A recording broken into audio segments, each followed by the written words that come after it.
Hi, Professor. Hope so. You are doing well.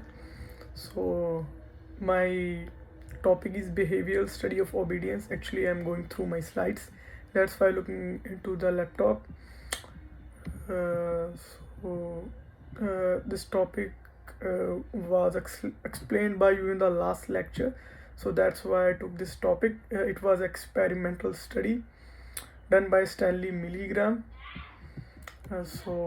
Starting with the introduction, Stanley Milligram, he contributed a lot in field of psychology in early 1960s at Yale University. The specific study done by him was behavioral study of obedience. Actually, it was a experiment of 40 participants. The study aimed to understand how ordinary people respond to the authority figures. Let's start with overview of experimental and non-experimental research. Milligram study was basically experimental because it involved controlled manipulation of variable to observe cause effect relationship. Participants were randomly chosen, like they hired random participants through newspapers advertisements. On the other hand, non-experimental research, Milgram also collected qualitative data like through the interviews and observations with his candidates. And my area of focus is obedience and authority. Milgram invested the context to which individuals would obey an authority figure, like up to which parameter they're gonna obey. The study was inspired by authorities committed during World War II and caution of why people followed order to harm innocent individuals. It was during the World War II. Like theories and hypotheses tested. First one was agency theory. Individuals shift from autonomous moral agents to obedient agents when acting under authority. It proves that when the people get the command from the authority or government, they're gonna obey them more. The next one is social identity theory. People identify with social groups like researchers, participant.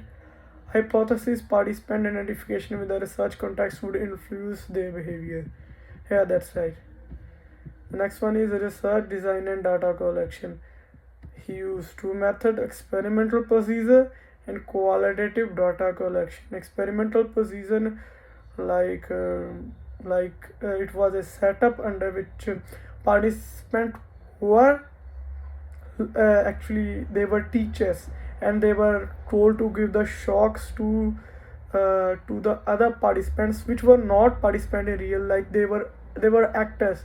They were acting like they are given the real shocks, but ironically those were fake shocks. Qualitative data: Milligram conducted post-experiment interviews to understand participant emotions, justifications, and internal conflicts. Like heading towards key finding and conclusions. Obedience level. The results were shocking. Astonishingly, 65% of participants administered the highest voltage. Like they don't care about the lives of the other.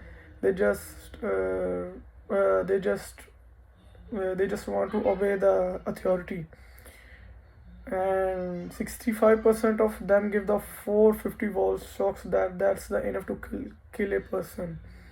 Proximity and authority. Obedience decreased when experiment was absent or when teacher and learner were in the same room. Ethical implications. The study raised ethical concerns about psychological harm to participants. However, it highlighted the power of situational factors in shaping behavior.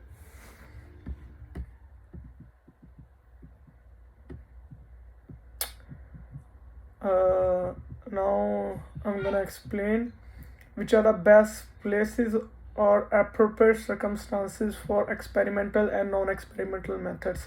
It's clear that experimental methods are useful for studying causal relationships. On the other hand, non-experimental methods are more valuable for understanding complex human experiences. Experimental methods idle when manipulating variable is necessary. On the other hand, when context matters, it would be non-experimental method. And last, I just wanna say Milligram's research sheds light on powerful influence of authority and situational factors on human behavior. It remains a thought-provoking study in psychology, emphasizing the need for ethical consideration in research. So, I think that's enough, Professor, from my side. And thank you for your help, Professor.